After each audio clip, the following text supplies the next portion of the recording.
Hey everybody, MBG back again. This time we're looking at the new Tyranid Toxicrene box set. This is the new release for this week, not the two-part new Tyrannocyte kit. This makes both the Toxicrene and the Maleceptor here as well. So we're going to take a quick look at this. It's got lots of cool bits. I mean, this thing's pretty dope. I don't know how effective it's going to be in-game, but I'm definitely excited to see a lot of these parts and kind of how they go together. So let's take a look at that.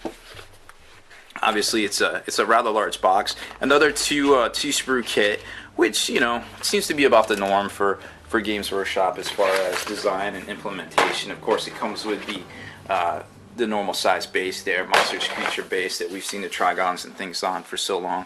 The instruction book, it's pretty standard here. They got two different poses you can put it in. You can kind of put it in the normal one right here, or you can kind of do the crouching pose. There is only 3 front legs that come with this though, so you can't really pick and choose between the two and have leftover legs. Either way, you're only going to have one leftover leg.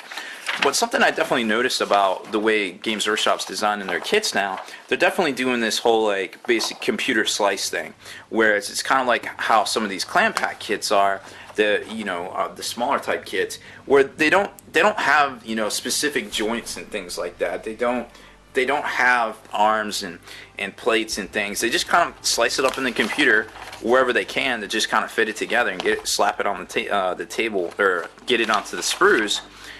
Just basically for production. Something else I kind of like though, the big tentacles right here are basically a 2-part kind of deal. So they kind of attach together here, but it's 2 free-flowing tentacles in and of itself. So you're not really going to see a lot of them kind of falling apart or something like that. Once you get them together, they're going to hit flat, and then these are kind of separate. So that's pretty cool to see. Some good lessons learned with the design team there on how plastics and physics and things like that. Nobody wants to buy this stuff and just have it fall over as you're trying to put it together. So, or even as gravity gets a hold of it. So here's the 2 sprues, the 2 new sprues rather, and pretty cool stuff. I mean, pretty standard fare. You've probably seen the Terminator that's getting crushed. Let's zoom in on this a little bit. I want to call it the Terminator casualty, so to speak, because he's got an arm ripped off and he's kind of get pinned to the ground here. So here's a lot of different pieces here. The hind legs. Then we got the scything talons for the Maleceptor, and then a couple armor plates and things like that, and just various different things. Claws. One of the front legs actually has a clawed assembly.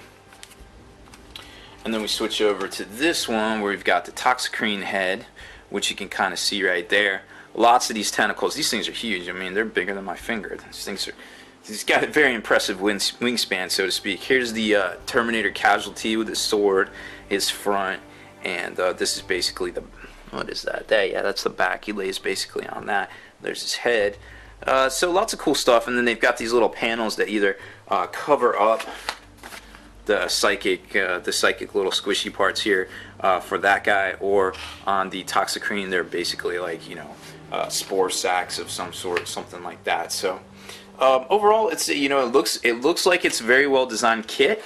I'm super excited to see one put together and on the tabletop. I'm not sure exactly how effective they are, but definitely having the option to deploy via the Tyrannocyte pod now is something good for the Tyranids themselves. So will this be a super effective model in game? I don't know, but it looks pretty badass right there, and I definitely can't wait to see one on the tabletop myself.